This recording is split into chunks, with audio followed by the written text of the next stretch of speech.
Have you ever given your soul to a cause? Not halfway, not cautiously, but with the kind of blind trust that erases doubt, erases fear, erases you? Some people are followed not because they are right, but because they are needed. And sometimes, that need becomes a weapon. This is the story of Gaius Marius, a man adored by soldiers, feared by senators, and ultimately devoured by his own success. This is not just Roman history. This is a lesson in what happens when loyalty becomes religion, and when a mortal man believes he deserves it. Marius was not born into the warmth of Roman nobility. He came from Arpinum, a backwater town far removed from Rome's marble halls and senatorial bloodlines. In the rigid world of the Roman Republic, this was a curse. But for Marius, it was fuel. They called him Novus Homo, the new man, the first in his family to break into Roman politics. To the patricians, he was an uncultured outsider. To the plebeians, he was one of them, their weapon against aristocratic decay. Marius did not rise politely. He rose like a storm, through military brilliance, through shrewd politics, and most importantly, through the power of perception. He was the outsider who understood how to win hearts. But underneath his rough charm lurked something ancient and dangerous, ambition without limit. Here's where we begin to dig deeper. Why did men follow Marius so blindly? Why did his soldiers chant his name not just with loyalty, but with reverence? Because he gave them something Rome never had: identity. Marius opened the army to the poor, to the landless, to those who had nothing to call their own. In doing so, he gave them a place, a uniform, a cause. But psychologically, something more profound was happening. These soldiers weren't just fighting wars. They were reborn. Through discipline, blood, and hardship, they became a brotherhood. And at the center of this rebirth stood Marius. He wasn't just a general. He was the father they never had, the God that walked beside them, the redeemer of forgotten men. Loyalty at its core is not a virtue. It is an instinct, one that can be exploited. And in Marius's world, the interpretation was this: if a man gives you everything, you owe him everything in return. The senators called it corruption. But to the soldiers, it was salvation. Rome, in its arrogance, had created a class of disposable men. Marius gave them immortality in the form of conquest. And yet, no one asked the question: what happens when the giver becomes insatiable? When the crowd's devotion transforms a man into something untouchable, unchallengeable, inevitable? Psychologists describe this as transference. When a person transfers their emotional needs, their traumas, even their unhealed wounds, onto a figure of authority. Marius became that figure. Not just a commander, but a projection of their hope, their rage, their fear. But when leaders are built on projection, the collapse is always inevitable. Because no man can carry the weight of so many broken souls without breaking himself. Marius began to believe in his own myth, that he alone could fix Rome, that he alone deserved loyalty, not the Senate, not the Republic, not the law. Just him. And that's when something shifted. He stopped serving Rome and began demanding that Rome serve him. By 107 BCE, Marius had seized control of Rome's most sacred institution, its army. He reformed its very soul. Before him, soldiers had to own land, a way to ensure they fought for Rome itself. After Marius, anyone could join. And with that, he shattered centuries of tradition. The army was no longer loyal to the Senate. It was loyal to the hand that fed it. To Marius, it worked. He won battles. He defended Rome from barbarian threats. He was hailed as a hero. But every victory planted another seed of delusion. and those seeds were growing in silence. Every empire is built on a paradox. It must teach obedience while exalting power, and the moment it bows to one man, it begins to rot. Marius was a product of Rome's own hypocrisy. They wanted saviors without ambition. They wanted order without oppression. They wanted soldiers who bled for flags, but not for faces. But Marius gave them a face, his own, and the people cheered. They didn't realize they were writing the obituary of their own republic. This is how monsters are made. Not in secret, not in the shadows, but under applause. It begins with admiration, then dependency, then worship. By the time Rome realized it had given Marius too much, it was too late. In the next chapter, we step deeper into the war machine Marius created, and how, by weaponizing loyalty, he changed Rome's future, and set in motion a civil war that would end the Republic itself. Because when you train men to die for you, you also train them to kill for you, and history remembers neither kindly.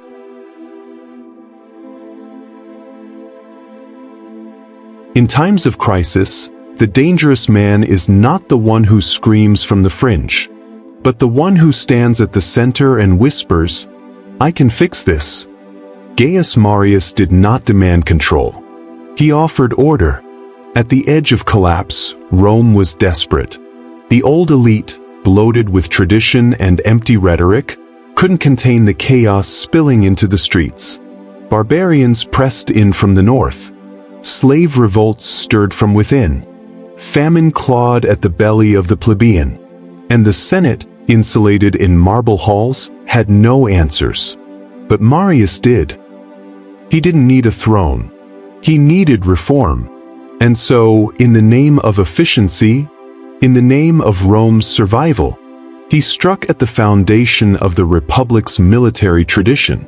For centuries, the Roman legions were made up of landowners, men who had something to return to, men who fought not just for Rome, but for status, for land, for legacy. Marius saw that model crumbling. There were too few willing to die for a system that ignored them. So he made a bold proposition: recruit from the Cappaecensi, the landless poor. They had no farms, no power, no voice. But what they did have was pain. And pain, Marius understood, is an untapped army waiting to be led. He gave them weapons. He gave them bread. He gave them purpose. Suddenly, the forgotten had a banner to march under.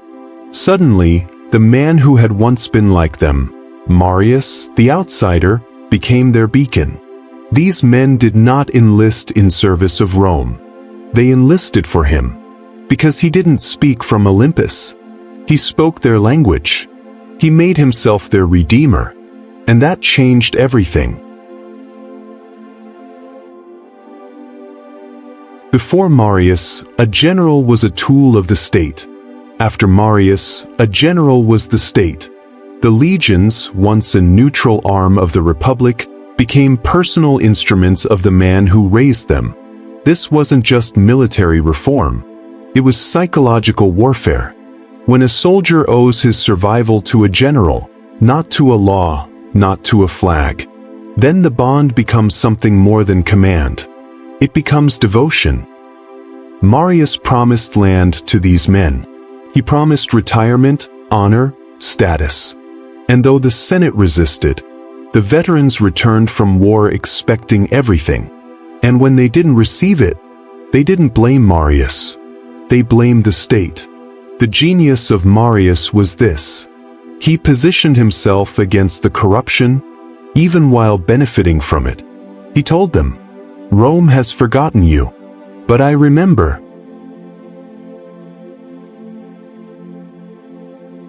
It was loyalty, not legality, that forged this new machine. And that machine would consume everything. The Republic didn't realize it yet, but its army no longer belonged to the Senate. It belonged to a man with a vision, and that vision was not bound by ancient codes or patrician pride. Marius had done what no Roman before him dared to do. He politicized the military. He transformed allegiance from abstract duty to personal worship. This shift would echo through history, because the moment the poor learned they could climb through violence, that the sword could write history in their name, a seed was planted, not just in Rome, but in the collective unconscious of every disempowered people after. And Marius? He stood at the center of it, gripping both admiration and fear like twin blades. He had turned loyalty into a weapon. And unlike steel, loyalty does not rust. It lingers. It festers. It mutates. And in time, it devours the one who wields it. The line between liberator and tyrant is a thread soaked in blood. And Marius had only just begun to unravel it. Power is a strange addiction. Unlike wine, it does not cloud the mind. It clarifies it. It justifies cruelty. It sharpens delusion into doctrine. And in Gaius Marius, power was no longer a tool. It had become a necessity. After he reformed the Roman military, he wasn't just a general. He was a savior, a living symbol. To the plebeians, he was the one man who had listened. To the Senate, he was the one man they couldn't control. And so the tides turned. He was elected consul, then again, and again, a total of 7 times, more than any man in Roman history. But every re-election pulled him further from the Republic's heart and deeper into its nervous system. Because no one questions the doctor during a plague. Rome was sick, and Marius had made himself the cure. But he didn't cure it, he infected it. Marius began to rot from within. Not physically, but spiritually. The man who rose from the dirt had always despised aristocracy. Now, with the crown of popularity circling his head, he became what he once vowed to destroy. He surrounded himself with flatterers. He silenced critics. He appointed generals based on loyalty, not competence. And when rivals emerged, he did not debate them. He eliminated them. His war wasn't just on Rome's enemies now. It was on memory, on any voice that reminded the world who he used to be. He formed alliances not out of strategy, but desperation. The most infamous of which was with Lucius Cornelius Sulla, a man who once fought beside him and would later burn everything he touched. Their bond was made of utility, not trust. And when that utility expired, the inevitable happened: betrayal. But betrayal in politics is not a failure. It's an expectation. The real tragedy was not that Marius was betrayed. It's that he taught others how to do it better. When Sulla gained favor in the Senate and marched toward military glory, Marius couldn't bear the sight of another rising sun. So he did what the Republic never expected. He stormed Rome, not as a liberator, but as an invader. For the first time in Roman history, a Roman general brought his army into the sacred city. The Rubicon hadn't yet been crossed by Caesar, but the door had been kicked open by Marius. This wasn't politics anymore. This was personal theology. Marius didn't want influence, he wanted immortality. And when a man seeks immortality, he stops seeing others as human. What followed was chaos. Purge after purge. Blood in the streets. Enemies, real and imagined, slaughtered without trial. He moved like a shadow from district to district, purging senators, executing commanders, hunting ghosts. Some said he no longer spoke. He growled. Others claimed his eyes no longer blinked, only stared. Whatever remained of the soldier from Arpinum was gone. Marius had become a myth in motion, a creature fed by paranoia, sustained by violence. And yet the people still clapped. Because nothing is more intoxicating than watching a man become a god. especially when he looks like one of you. But gods are lonely creatures, and soon even Marius couldn't bear the weight of his own legend. In his final years, he was erratic, unstable. He wandered halls, speaking to phantoms, commanding legions that weren't there. His mind, once razor-sharp, had dulled into delusion. The Senate feared him. The army obeyed him out of habit. But he wasn't alive anymore. He was possessed by fear, by legacy, by the crushing knowledge that he had built an empire not of marble, but of corpses. Rome did not mourn him when he died. It exhaled, but the damage was done. The bridge between personal power and military loyalty had been built, and it would soon carry men like Sulla, Pompey, and Caesar across the Rubicon. Gaius Marius was no longer a man. He was a precedent, and the Republic would never be the same. Marius died with his boots off. No sword in hand. No battle to fight. Just the weight of memory pressing against his chest. But a tyrant's death rarely ends the damage. Because Marius didn't just live in his own time. He echoed forward. Like a psychological virus, his choices infected the Republic's bloodstream, rewriting the code of Roman power. He changed what it meant to lead. No longer was power earned through stoic virtue. Now it was taken through loyalty, through spectacle, through fear. And the lesson didn't go unnoticed. When Marius seized Rome with his army, he didn't just commit a political crime. He made it imaginable. He taught men that if the people love you and the soldiers follow you, then law is a door, not a wall. Kick it hard enough, and it opens. The Republic would never forget this, but neither would the men waiting in the shadows.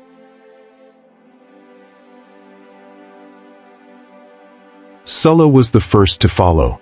The former ally turned rival who watched Marius burn the city, and thought to himself, I can do it better. Where Marius was erratic, Sulla was calculated. Where Marius was paranoid, Sulla was patient. But he shared the same addiction, control. And he learned from the master. He too would march on Rome. He too would execute enemies. But he'd do it with a smirk, as if proving that tyranny, when dressed in discipline, could be more lethal than chaos. Sulla would go on to become dictator, but the blueprint wasn't his. It was Marius's handprint still drying on the bricks of the Republic. And yet, the deeper tragedy is not what they destroyed. It's what they taught the people to accept. Rome had once believed in the ideal of residential publica, a shared thing, a city of law, a balance, of checks against the hunger of men. But after Marius, that belief decayed. The people had seen what personal power could achieve. And once tasted, liberty loses its flavor. The mob learned to cheer louder for saviors than for senators. For swords, not speeches. And so, the Republic withered. Not in a battle, but in the soul of the citizen.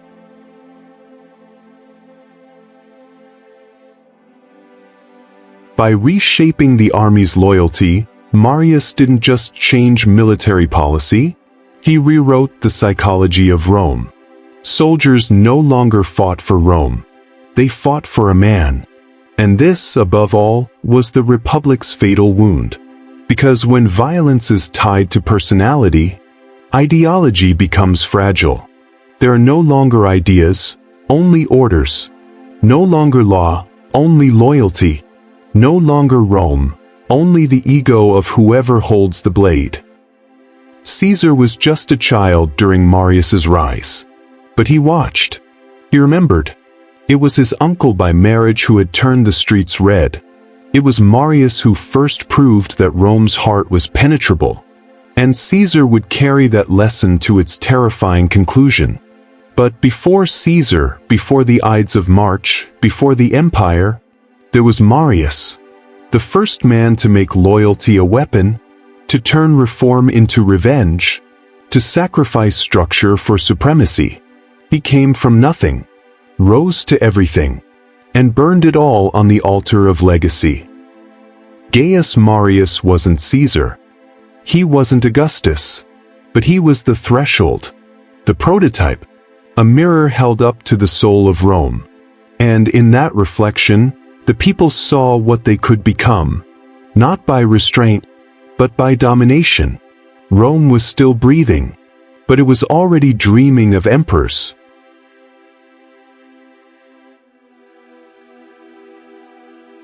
The dead don't haunt us through moans or shadows. They haunt us through ideas, through echoes that masquerade as choices, when in truth they are compulsions, passed down through blood and ambition. And no ghost loomed larger over Julius Caesar than that of Gaius Marius. Because before Caesar crossed the Rubicon, before he seized the state and killed a republic, he had already inherited a story, a blueprint, a monster's legacy dressed as destiny. Caesar was born into decline, not just economic or political decay, but spiritual collapse. The republic, once a dream of balance, was now a stage for vengeance. Men no longer argued for laws. They argued for power, and those who didn't have armies had only their last breath left to bargain with. His uncle Marius had shown him what Rome had become. A machine that could be broken if you knew where the gears were soft. A mob that could be seduced if you gave them hope wrapped in violence. Caesar watched and remembered. He saw how Marius changed the soldier's soul. No longer a servant of the state, the Roman soldier had become something else. A weapon forged for one man's will. They would kill not for coin, but for identity, for a sense of belonging in the chaos. This was Marius's great lie, and his great innovation, and Caesar would perfect it. Caesar was charming, educated, refined, magnetic. But beneath that was hunger, a hunger Marius had carved into him like a curse. He had seen what one man could do. And once you know that tyranny is possible, how can you go back to mere politics? Marius had shown him that populism wasn't a tool. It was a spell. Speak to the people's wounds, and they will burn cities for you. Pretend to care, and they will crown you even as you chain them. And so Caesar learned to speak not to reason, but to resentment, not to policy, but to pain. He became not just a leader, but a mirror, reflecting the rage that Marius had first awakened. It wasn't just strategy, it was psychology. Caesar understood that men do not follow out of logic. They follow out of longing.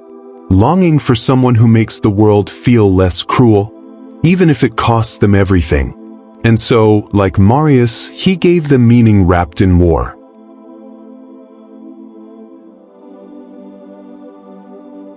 But there was one difference. Marius had raged against the elite. Caesar became the elite and destroyed them from within. He used the Senate not as a check, but as a ladder. He wore the republic like a mask, until he didn't need it anymore. And when the time came, he crossed the Rubicon, not as a revolutionary, but as a man fulfilling fate. That fate had a name, Marius, because behind every decision Caesar made, from his conquest of Gaul, to his self-coronation, to his final breath on the Senate floor, there was the shadow of a man who first dared to think, what if I were Rome? Marius taught him that loyalty was not a bond, but a tool, that violence could be reform, that the love of the people was more powerful than the fear of the law. And with those lessons, Caesar outgrew the republic, not because it was too small, but because it still believed it was sacred. Marius had already shattered that myth. Caesar only picked up the pieces. Rome didn't fall in a day. It fell in the soul first, when men stopped believing in virtue and started worshiping willpower, when armies fought not for ideals, but for identity, when loyalty became a weapon, rather than a covenant. These were not Caesar's inventions. They were Marius's gifts. A monster dies, but the logic of the monster? That lives on. And so the Republic died not by blade, but by inheritance. One man's madness became another man's mission. One man's survival became another man's strategy. Gaius Marius never sat on a throne, but in the mind of Julius Caesar, he ruled.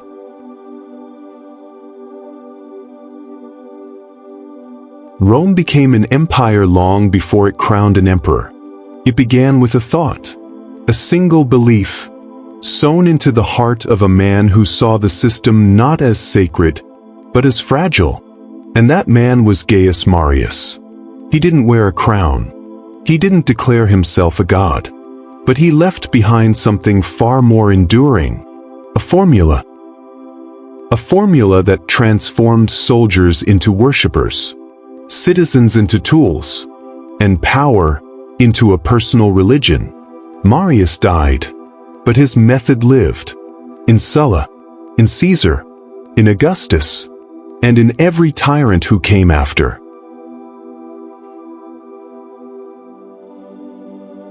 The Republic never stood a chance, because while others debated the laws, Marius rewrote the soul of Rome, and no constitution can survive once the hearts of its people have been corrupted.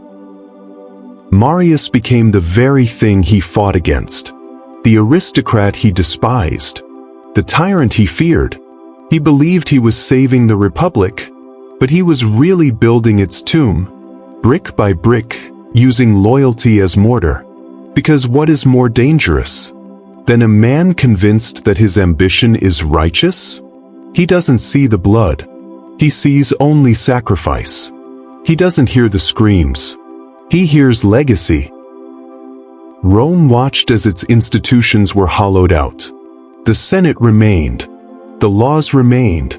But their meaning had evaporated, like ruins still standing after the soul has fled. What remained was theater. And in that theater, the actors changed, but the script was always the same. Power, panic, purges. Augustus would take control with elegance. Tiberius with paranoia. Caligula with madness. But they all inherited the toolkit of Marius. Control the army. Control the narrative. Control the people by convincing them you are them.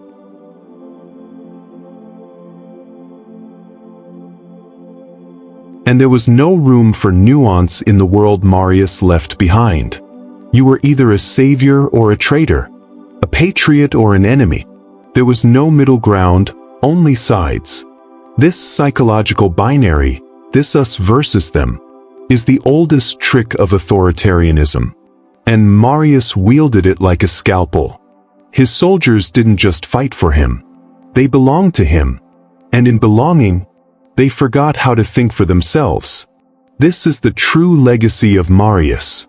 Not just broken laws, but broken minds. He trained Rome to need strongmen, to fear complexity, to crave protection even from the very men who exploited them.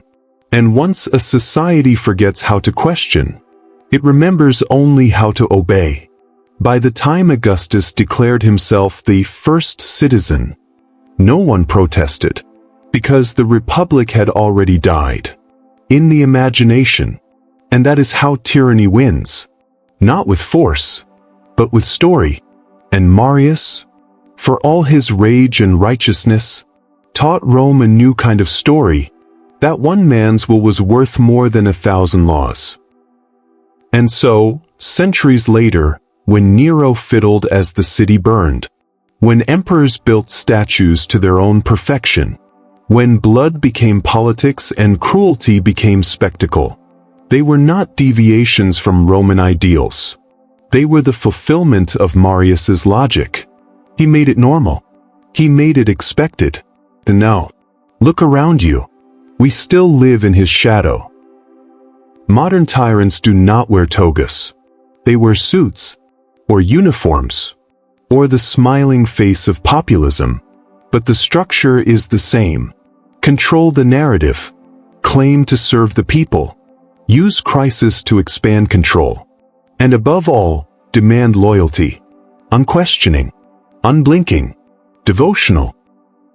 And when loyalty replaces thought, freedom dies in silence. Not with a bang, but with applause. So who was Gaius Marius? A soldier, a savior, a traitor, a ghost. He rose from nothing, defeated kings, saved the state, and then shattered it with his own hands. Not because he hated Rome, but because he loved it too much to let it exist without him. And that was his madness. Marius didn't want to destroy the Republic. He wanted to become it. And in doing so, he taught every future tyrant how to wear righteousness like armor. Empires don't begin with ambition. They begin with fear. Fear that the world without you will fall apart. Fear that order must be protected at any cost. Marius embodied that fear. He passed it on. And Rome would never recover. So the next time you wonder how one man can twist an entire civilization, remember this. It doesn't start with evil. It starts with loyalty. The kind that feels noble. The kind that blinds you. The kind that makes you believe that to serve a man is to serve something greater than yourself. That was the curse of Gaius Marius. And it still lives.